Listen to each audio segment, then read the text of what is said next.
Dogs Podcast with your hosts, Blake Reneker, Justin Charles, John Nye, and Josh All. What's up, Browns fans? Welcome to a special post-game live edition of the Dogs Podcast. This might be the first time we've ever done this after a win. It is. So whenever we talked about going live directly after the game this week, I was actually super nervous because it hasn't been good to us as a fan base and as a podcast to come on right after games. But Browns hung on, recovered the onside kick at the end, won what might go down as the longest football game of all time. Regulation. It just seemed like it was never going to end, but pulled it out. Huge win for the Browns in terms of playoff implications because a lot of teams that we were tied with or that were chasing us lost today. The Texans, the Colts, just a huge win for the Browns. And it's one of those things where it's like we do whatever it freaking takes. Like there's no other better way to say it. Kevin Stefanski says it all the time in his post-game locker room speeches. Is we just do whatever it takes. We're gonna get into everything about the game. A lot of the stuff, who we lost this game. Injuries kept piling up. The highs, the lows. It was one of those games where we kept winning, and I kept feeling like we were losing. And I just had to keep reminding myself that this is just the way Browns games are going to be this year with all the injuries that we have. But while we let this chat fill up, before we get into everything, if you want to get your voicemails and your intros on the show, head to thedogspodcast.com, tap leave voicemail in the drop-down menu. We love hearing from you guys, especially when we do these episodes on Victory Mondays. We love getting your guys' thoughts on the show. We love getting your guys' intros. If you are watching right now on YouTube and you haven't yet subscribed, please do so. Make sure you tap the notification bell so you never miss an episode. If you haven't followed us on the socials yet, you can find us on Twitter, TikTok, Instagram, and Facebook. I have no idea if you guys can still hear me or see me. We can hear you. Okay. My computer screen just went completely black. So I'm just talking to myself and hoping you guys can hear me. I'm having some technical difficulties here today. I don't know why all of a sudden I'm just not here. Hey, I'm back. You're back. I need a tech guy to come work in my house, apparently. If you guys haven't heard, I need a new computer. But if you haven't found us on the socials, head to the dog. You can find us on Twitter, TikTok, Facebook, and Instagram. We're on all of them. If you prefer to just listen to the show, you can find us on Apple, Spotify, and Google. And lastly, if you're looking for more Dogs content, head to jointhedogs.com. Become an official Dog Pack member on the Patreon page. You get access to the private Discord. You get an extra episode every week. You get to play fantasy football with us. And again, I have no idea if this is working. You kind of froze there for everybody. Could you guys still hear me? Yeah, we can still hear. If you ever cut off the audio, well, I don't know how we're going to communicate that to you if you can't hear us. But well, you know, I have to live put up on my phone on YouTube. So just start waving your arms frantically, and I guess I'll stop talking to myself. So I have no idea what's going on with my video. I'll try to figure it out as we're going along here. But as long as you guys can hear me, maybe John can be the face of the podcast today. He's better looking anyways. I'm just fat guy, black sheets. Blake, you're too hard on yourself. Yeah. I think you're a beautiful man. Oh, well, I appreciate that. So big win for the Browns today. And it was one of those things where we kept losing players, and it felt like every time we were about to make, a run and put some distance between ourselves and Jacksonville, we did something stupid. And it was like, man, can we make them earn the win instead of us just giving them the win? And we couldn't. We did whatever we could to make sure it was going to be interesting till the final whistle. But just what a resilient group. To lose Grant Delpit, Myles Garrett's playing with one arm. He gets a sack at the end. Darius Smith goes down for a little bit. I mean, I've never seen a team with this many injuries. To put this in perspective, the Browns I'm not sure if we're the first team ever or if we're the first team in a very, very long time to start 4 different quarterbacks in a season and win a game with all 4 different quarterbacks. It's unbelievable. Now, that's a really good point. I'd love to know if that's ever been done because it's crazy. We've been talking about it all year. Yes, these Browns games are frustrating. They are just boggling at times. You're sitting there and it's like, hey, we got a chance here after an interception early in the game to maybe go down and go up 17, maybe even 21-0. And then we turn ball over. And it just, that kind of stuff just keeps happening. And, and it's primarily offense, and of course we've got to preface it by saying, yes, we know that over half of the offensive starters essentially are backups. I mean, we're not healthy by any stretch of the imagination on offense. And I don't know, the mistakes, the penalties, the turnovers, like you said, Blake, we got to expect it at this point and just hope that they continue to do whatever it freaking takes. Yeah, I have to realize, we're just probably not going to get a clean game out of the offense the rest of the year. There's just too many people hurt. If you go look at like some of the bigger mistakes out of the offense today, Amari Cooper is the only guy who's like a day one starter for this team to have a mistake. Joe Flacco was on the couch 3 weeks ago. Christian had two penalties in one drive that killed us. He's a practice squad guy we signed a few weeks ago. Hudson is so bad. He is terrible. He's a fifth string tackle. You know what I mean? And those are the guys making the mistakes. It's Amari Cooper is like the rare occurrence where a guy that you depend on, that we would thought going into this season that we were going to depend on a weekly basis. He was one of the first guys in a long time to be a guy that made a mistake like that. If you go back and look at all of our turnovers and stuff like that, and I would say the last month or two, they've almost primarily been from guys who shouldn't even be on the field for the Browns. Honestly, shouldn't even be on the field for anybody in the NFL. But Hudson got that false start late when we tried to quarterback sneak it, and they showed the replay. This dude jumps a second early and fires out to hit somebody. He didn't touch anybody. So that not only does he false start, he completely whiffs on all blocks, hits absolutely nobody. How do you do that on a quarterback sneak? There's 11 guys within the tackle box, and he somehow manages to not hit any of them. And still get a penalty. Yes, it was rough, but a win is a win. And a comment that I want to highlight right here, I'm seeing in the chat, this is really just about great coaching. I couldn't have said it better myself. In all three phases, please give Stefanski credit, people. I got on Twitter, and it's, why are we throwing the ball so much? What is he doing? Well, have you seen our run game? We don't have one anymore. It is atrocious. At one point, Ford had 10 carries for 45 yards, averaging 4.5 yards a carry. You're thinking, oh, that's great. Until you realize one of them was for 26. Right.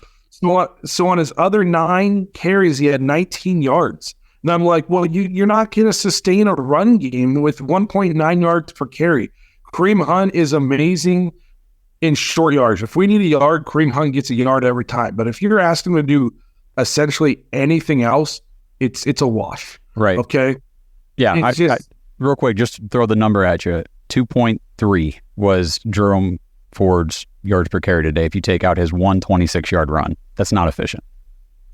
Yeah, it's rough. We don't have a run game. The only thing working right now is the pass. It made me nervous because as they're going down and making it a one-score game, I also want to say, well, let's just run the ball. But the defense had started getting so many people banged up. I'm like, well, we can't just go 3 and out every time and keep putting this defense on the field. You know what I mean? This isn't our week 4 defense against the Niners. We got Ronnie Hickman out there. We love D'Anthony Bell, but he's not supposed to be playing meaningful snaps on defense. I think it was hurt. Mo Hurst get hurt at one point today. Darius Smith goes out. This isn't the same defense that's just been going out and shutting people down. Like, luckily, the secondary played out of their minds today. I still didn't think we got great pressure on Lawrence. So we have to. You can't just shut down the playbook because you get a 1 touchdown lead in the NFL. Like, you're going to lose more often than not. You can't. So you have to count on what you have out there. And it sucks that what you have out there is a bunch of backups, but that's what you got. And you got to somehow make it work. And guess what? We made it work. Yep. Yes, we did. I mean, talking about the offense and everything, it sucked when Ethan Posick went out, like in first quarter, right? It was early, super early when he went out of the game. And now you got backup center You've got 2 backup / practice squad, essentially tackles. And it's like, man, are you kidding me? Like, we're already starting out behind the 8 ball offensively, and then we lose the center basically to kick off the game. So that was rough.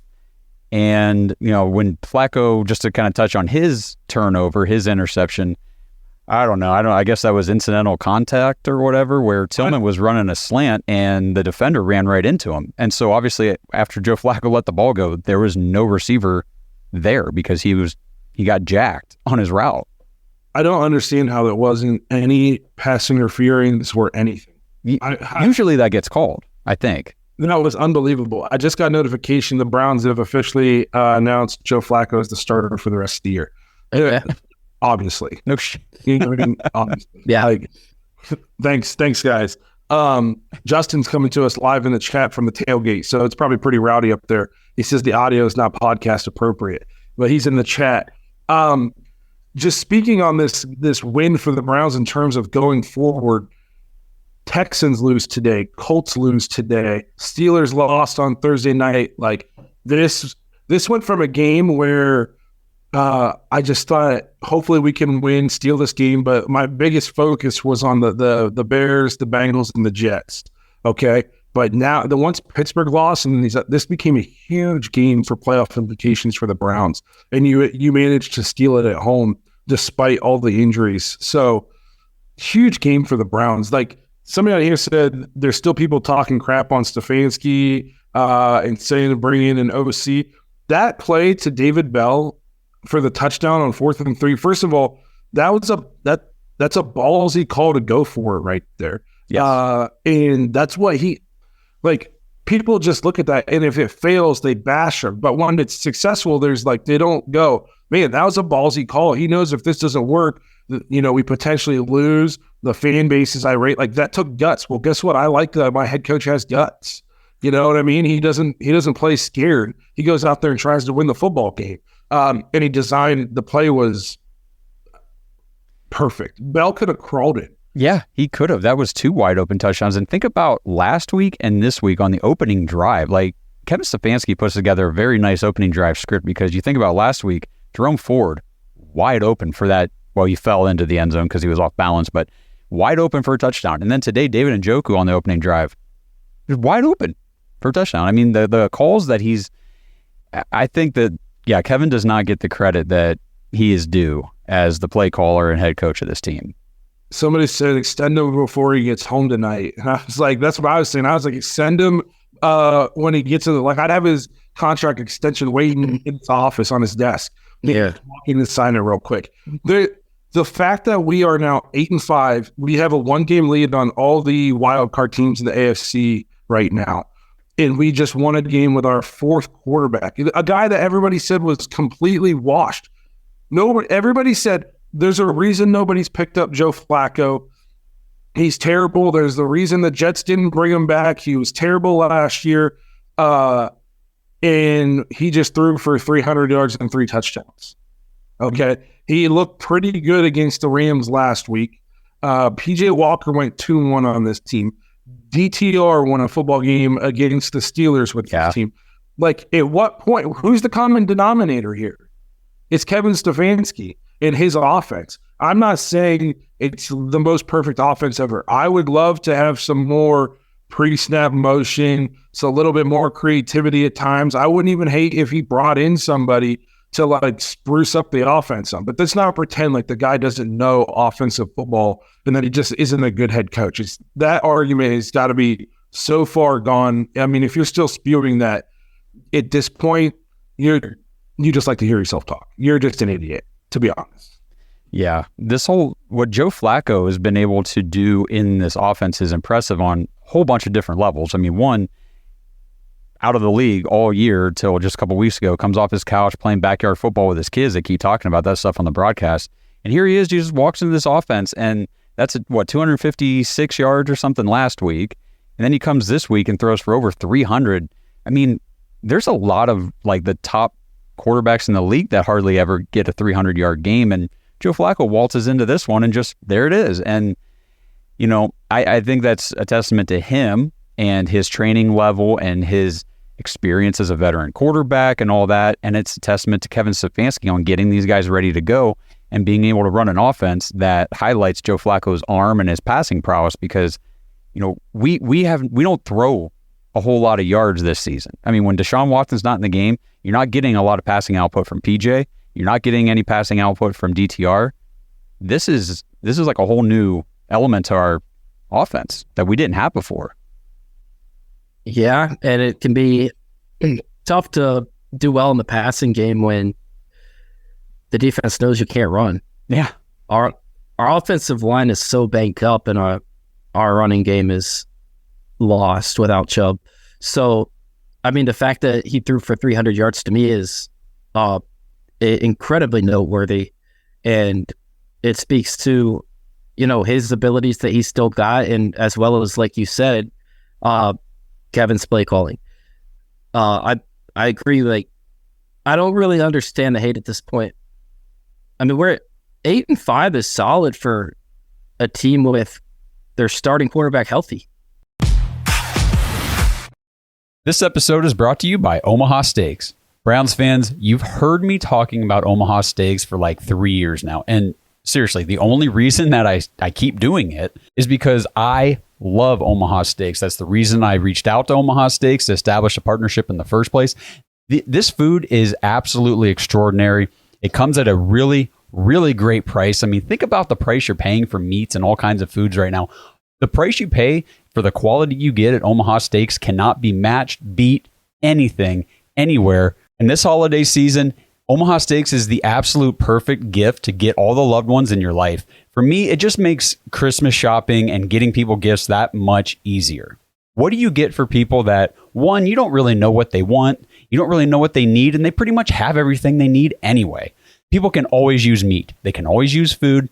Get them Omaha Steaks gift packs. They throw it in the freezer, and it's the gift that just keeps on giving. Go to omahasteaks.com and save 50% off site-wide. Plus, when you use our promo code DAWGS, DAWGS, when you check out, you get an additional $30 off your order. Send the loved ones in your life the tender, juicy butcher's cut filet mignons, the mouth-watering burgers, the gourmet jumbo franks, or even those easy-to-prepare meals that are ready in a flash. So get this offer now while it lasts this holiday season. Omaha Steaks is ready to ship your order right away. So visit omahasteaks.com. Take advantage of 50% off site-wide, plus use promo code DAWGS, DAWGS, when you check out to get that extra $30 off your order.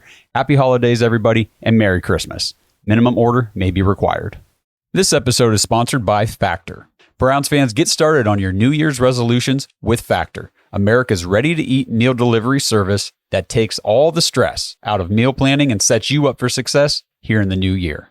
Skip the grocery stores, all the prep work, and the cooking fatigue. Instead, you can get chef-crafted, dietitian-approved meals delivered right to your door. With over 35 meals to choose from per week, including options like keto, calorie smart, vegan, veggie, and more, plus they have over 55 weekly add-ons, you guys have a ton of nutritious and flavor-filled options to kickstart your resolutions. I've personally tried Factor's meals. They are incredible. I got a whole bunch of different varieties of things just to see what I liked, what I didn't, and I'm not exaggerating one bit.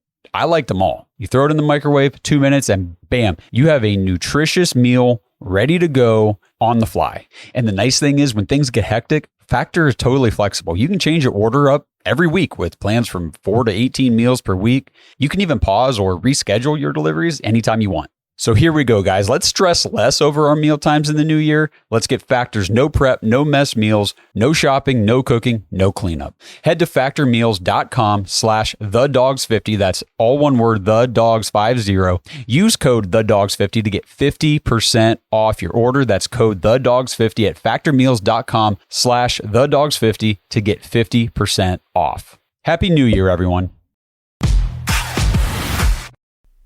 There's a team in Kansas City where if they lose today, they will be 8-5. Yeah. And they have Hall of Famers on their team. No one wants their coach to be fired. Right. So winning football games in the NFL is very hard, even if you're 100% healthy and you get all the breaks, okay? It's hard. So to come out and win with 4 different starting quarterbacks, 4 or 5 different starting tackles on offense, rookie safeties, practice squad safeties, special teams safeties, backup running backs. should be retired quarterbacks. Like, you should appreciate what your Cleveland Browns are doing. It's incredible. I've never seen a team have this many injuries and still be relevant. Like, we've talked about this. There's a lot of teams where if they have an injury to a player, especially at the quarterback position, they fall off. The Niners couldn't win a game without Deebo Samuel, a wide receiver. Yeah. Okay. The Chiefs, if the Chiefs lose Travis Kelce, they lost to who was it they played in week 1? The Lions. The Lions. Yeah. Okay. They looked awful. So that's not even their quarterbacks. Imagine what the Chiefs would look like without Patrick Mahomes. Imagine what the Jets would look like without Aaron Rodgers. Oh, we don't have to imagine. It's literally happening. They lost. They were Super Bowl darling picks. They had Hard Knocks about them. Everybody loved them. And they lost one player and completely fell off a cliff. Yeah. So just crazy by the Browns, the amount of adversity they've overcome. I pulled up our schedule going forward a little bit. It seems like the Browns can't ever catch a break in terms of like who they're going to play. We're supposed to play a fourth place schedule this year, and I'm pretty sure Jacksonville was now the 11th team we've played that was 500 or better. So this is supposed to be a fourth place schedule. So the fact that we're 8-5 against that schedule is also insane. But you got the Bears who came out and beat the crap out of the Lions. And we've been marking this one up as a win for months. And then Justin Fields comes back from his injury and all of a sudden he looks way better and they come out and beat the Lions. And our defense is starting to get banged up. So it's like, well, now, like, are we going to be able to contend with a running Justin Fields who's playing well? And then you got CJ Stroud. Like, this was at the beginning of the season, you're looking at, oh, this is going to be a win. Nope, Texans are in the playoff race. CJ Stroud is definitely going to be Rookie of the Year in MVP discussions. Jets tell Zach Wilson they're going to trade him so he doesn't have anything to lose. So he just comes out and throws for a bunch of touchdowns today because he doesn't care anymore. It's like, and then the Bengals, who I figured would be completely irrelevant and have nothing to play for, all of a sudden Jade Browning looks like the second coming of Joe Burrow, and their offense is still explosive. And so it's like, man, a couple of those games I was really counting on don't look, especially with as banged up as we are, they don't look like as winnable going forward. Like, it's every game is going to be like this going forward. Yeah, in my opinion. Yep. It's going to be ugly. We're going to be on edge. We're going to be questioning things. We're going to be wondering what's going on, and then hopefully we can pull it out in the end, because just with the amount of injuries we have, some of the teams we got coming up, like the Jets with our offense, we might have to try to beat the Jets 3-0 because they got a great defense, and we struggle at times against not great defenses. So it's strap on for the ear helmets for the rest of the season. It's gonna be a crazy finish to the season. Yes, it is. So I wanted to highlight real quick Andrew Jackson, one of our oldest supporters, longest supporters from the Patreon, said our offensive line is like wet paper. Are we still on the ledge? Well, that's a dig at me because these games drive me nuts. I am just teetering on. I tell them I'm on the ledge every single week with this team because me and John were talking before you got on, Blake. He said, if our offense just cannot turn the ball over, like, this is a blowout win. I said, but I always expect our offense to turn the ball over. And yet I still get really upset when they do. It's just one of those things. But, they are able to overcome. I did want to say one thing about the defense. You were kind of listing all the backup guys that were coming in. Cam Mitchell went out again today. And as soon as Mike Ford came in, Mike Ford's a liability. He is not very good.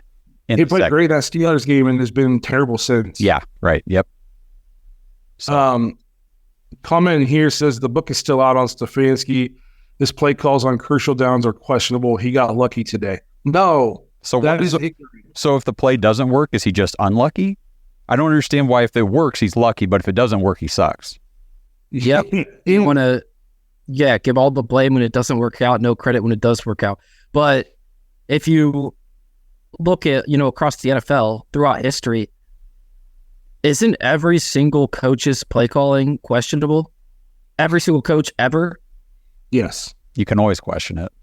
Yeah. Exactly. And when they win, they're amazing. And when they lose, it's what are they doing? It's it's the nature of the beast. And like, There's been no good crucial calls. We're 8-5. He hasn't had to call like any crucial calls in those games.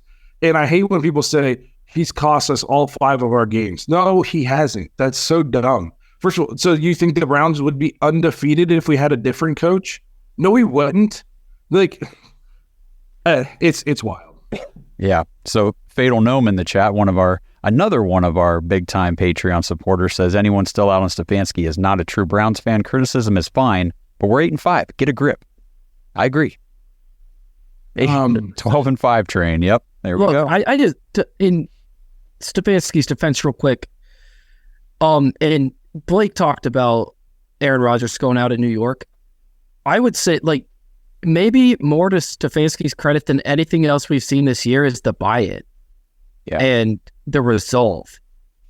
Our team has more resolve than anything I've really seen in sports in a long time. That's coaching, guys. And credit Jim Schwartz as well. But that's coaching.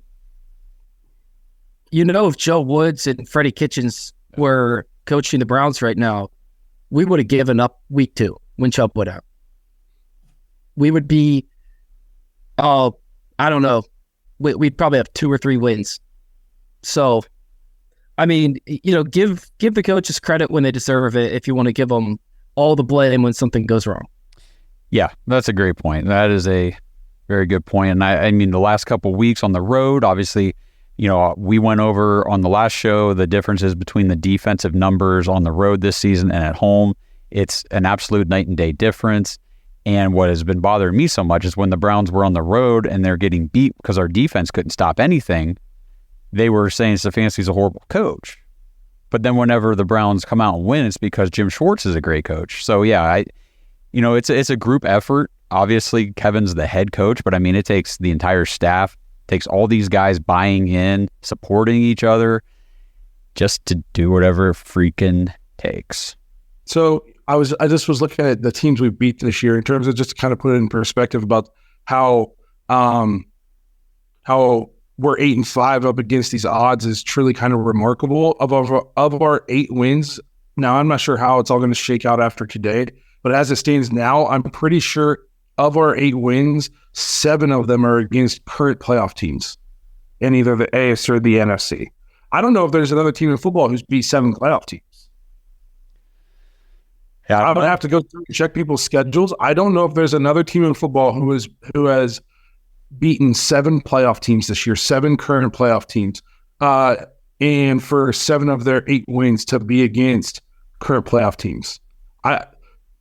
The strength of our schedule is absolutely insane. And if they are a playoff team, they have been they're in the hunt, we're in the playoffs, then maybe they dropped out, but they've been in and out of that race all year. But I'm pretty sure 7 of our 8 wins are against teams that are currently in the playoffs. All 4 teams, because the Texans and the Colts lost, I believe all 4 AFC North teams are in the playoffs again currently. Yeah, I think that's what the graphic showed. The Bengals are sneaking into that wild card. So, just it's remarkable for us. You know what I mean? We went to the playoffs in 2020. Okay, and if anybody remembers that, the season didn't start off great. Okay, the offense was struggling. We didn't look that good. Baker didn't look that good. And then we hit the second half of our season, and I think we won 7 out of 10. But we got helped in large part because we played an absolutely awful schedule in terms of strength of schedule. We played bottom feeders. And when we did play above 500 teams, we lost. Yes. The 3 teams that we lost to in the second half of the season were the 500 teams.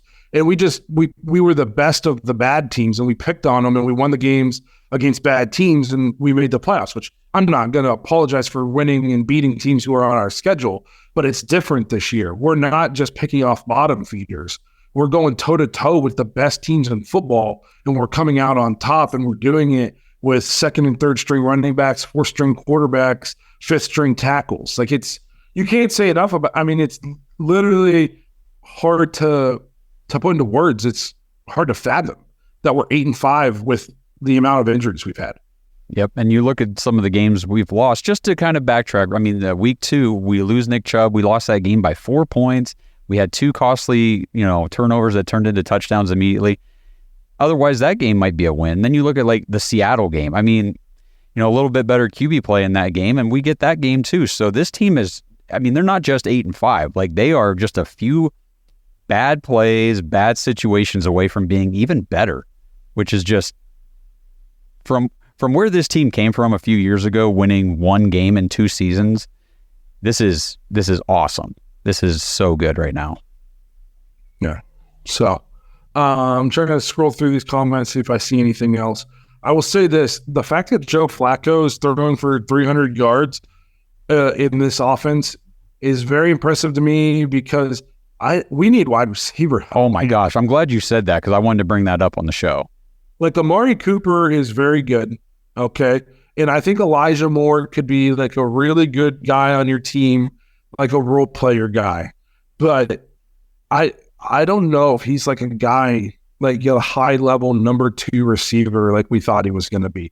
We don't seem to have a ton of speed, and we don't seem to have like a ton of wiggle. When was the last time the Browns wide receiver like caught a pass, made a guy miss, and like just exploded for 80 yards? Like, we don't have anybody like that. Like, Amari's a great route runner, possession receiver, and he can hit a big play sometimes, but like we don't have anybody who really scares you on the outside. You know what I mean? Like, we need speed and wide receiver help bad. It's obviously not going to come this year, but I just want to put that in perspective. The fact that we're putting up 350, 400 yards of offense, and we're getting this kind of performance out of Joe Flacco at 38 years old with kind of the second-rate wide receiver core that we have, like, it's pretty impressive, and it speaks a lot to the scheme. Yeah, Ian on YouTube here says David is the key going forward. Now, he showed today what he can and should do. And David Njoku, 6 catches a day, 91 yards, 2 touchdowns, just an absolutely awesome game by the Chief. And, he's had a couple rough outings here in recent weeks where he's dropped a lot of passes and, just kind of stalled the offense a little bit. But when he's on his game, he's like one of the best, I don't want to say like overall tight ends in the league, but with his blocking and everything that he provides, and then with his playmaking abilities, he's a stud. That play where he stiff-armed the guy for a first down was so impressive, because he got stopped about 3 yards short, shoved a hand in the guy's chest and said, "I'm taking you past the first down marker with me," and he just got the first down. It was so cool. That guy should have just voluntarily sat on the bench for the rest of the game. That was a fun play to watch as a Browns fan. Sometimes it doesn't even look like he's running that hard or that fast, but he's running away from people or pushing them out of the way. Like, he's just such like a natural athlete, and he's huge. He's a bully, dude. Yeah. So how do you guys feel about the defense going forward? Like, if a guy like Delpit is out, like I guess we can talk, especially because on the road. We talk about Delpit real quick. Might as well mention the news. He signed an extension today with the Browns, just signed a 3-year, $36 million contract extension. I think they said it includes like $23 million in guarantees. And he went out today, and he actually, he played pretty good today. He had a sack, right? Didn't he have a sack? He did. I couldn't remember if it was a sack or a QB hit, but yeah, okay. He looked really good, and then you're right, Blake, went out with the injury. Did they say what it was? I heard he got carted. Oh. Like, they took him to the sideline, and then they had to cart him to the locker room. Well, it looked like a head. Did it not look like a concussion situation where his head hit Miles' knee? Not when I saw the replay. What did you see? I definitely thought it was concussion protocol. And then I saw the replay, and it didn't look like he really hit his head. Like, maybe his head would have been like more secondary contact. I thought it was probably going to be more. I couldn't tell. I thought maybe like a neck or shoulder. The chat's saying groin. I guess that news must have come out now. Okay. Yeah, I didn't hear about it, and I didn't hear anything from a sideline reporter or anything. But yeah, that sucks. So yeah, Blake, dude, I didn't think Hickman or Bell looked like liabilities per se, and obviously I don't want to see Delpit out. Well, not having Delpit, not having Thornhill, not having McLeod, like, damn, there's all our safeties. You know what I mean? That sucks. Well, and Delpit went out, and they went right down the field and scored. Like, as soon as they went out, they passed like 4 times, went right down the field and scored. So it's getting to the point, like, how much can we overcome? It's Was that the same drive that we had the pass interference call? No, that was way earlier in the game. The pass interference call at the end was such a joke. For them, they didn't call pass interference on us when we stopped them on 4th down, and it was a bang play. Then they didn't call the pass interference for us when we tried to throw for the 1st down on Elijah Moore. And I was okay with them not calling it because it was bang, and we just gotten away with a bang one on the other side. But they've been letting them play all day. And then you bail him out. He throws into triple coverage, and Anthony Walker might have lightly brushed him with his pinky finger or something. and that's what they called it. It was so obvious, like the spread was 3.5. A bunch of people must have taken the Browns on the spread or something. And Vegas called in and said, hey, we need this to end in a 3-point game. Which then Doug Peterson really screwed it when he went for 2 instead of kicking the extra point. Yep. So Doug Peterson must have had the Browns 3.5. So, but that was such a bad call. That was terrible. To be letting them play all day, then you call that in crunch time. Is officiating in the NFL has gotten to a point where it's even owners and coaches are starting to question, why is it so bad in our league? Why are we this giant conglomerate, this global game worth billions and billions of dollars, and this is what we have on the field officiating our games? Like, it's unacceptable. Yeah. But I hate to do this. I guess you guys can keep going if you want. But the Browns played the longest game in NFL history today. So we like to do these for an hour, but I have to get ready and go show somebody a house, and my computer is about to die. So, quick question, Blake. Go ahead. Do you need a new computer? I do need a new computer, but that's not why it's dying. It's dying because I didn't know it was close to dying. I don't have my charger close by, and we'll have to be somewhere in a half hour. I said before we could wrap it up real quick. I know you got to roll, but why don't we just mention Martin Emerson real quick, because yes, I don't even know if we've said his name yet, and holy crap, dude, have yourself a ball game. You know what I mean? Just he is making a push for a Pro Bowl, bid this season, and he deserves it. What a find by Andrew Berry last year in the 3rd round. Give him the game ball. It's picks like him and JOK, like DeJuan Jones. When people say we gave up the future to get Deshaun, really? No, we filled this roster with 2nd and 3rd round draft picks, and they're all hits. Well, most of them. Right. Emerson is dog news. Like all these people, and JOK's playing out of his mind this year. So 1st round draft picks, it's a crapshoot. Half of them are busts all the time anyway. So that's why that argument carries no weight with me. And also, Dustin Hopkins comes through in the clutch again. Yeah, that field goal was huge. A guy that we were worried when we signed him, like that his longer field goal percentage had plummeted in recent years, and that we were concerned about that. He's money this year from 50 plus. So, and he's been worth every single penny since the trade. Yep. 100% agree with that. All right. Well, I'm going to wrap this up before I just get abruptly cut off. I appreciate everybody sticking by through my technical issues at the beginning when I was just freezing and my camera kept turning off. The fact that you guys stuck around, it really meant a lot to me. I appreciate it. We appreciate you guys coming in and hanging out with us right after the game. I know a lot of you guys are probably either wasted or tired because it was such a long game. But it was awesome to get a huge win for the Browns. Currently hold the number 1 wild card spot in the AFC playoffs. If you would have told me at the beginning of the season we were going to be missing Chubb and Watson and Conklin and Jed and all these guys, and we'd be 8-5, I would have laughed you out of the building. So it's been awesome. It's been an awesome season for the Browns, watching them overcome adversity week after week after week. It's been awesome watching these games with you guys, coming on, doing these lives with you guys. We appreciate you guys being here. This is going to be our episode for the week because Josh is on vacation. So probably won't have a preview episode this week unless Josh was going to do something from his vacation. We'll leave it. We'll play it by ear. Yeah. So if you don't hear from us, this week. It's because Josh is on vacation. But if we get something figured out, we will see you before then. But if not, we'll see you guys hopefully Victory Monday next week after a matchup with the Bears. Stop Justin Fields and hopefully win that game. So once again, we appreciate you guys being here. Have a good night and go Browns. Thanks for listening to another episode of the Dogs Podcast. Make sure you subscribe on YouTube and follow us on Twitter at The Dogs Podcast. Get your thoughts on the show at thedogspodcast.com.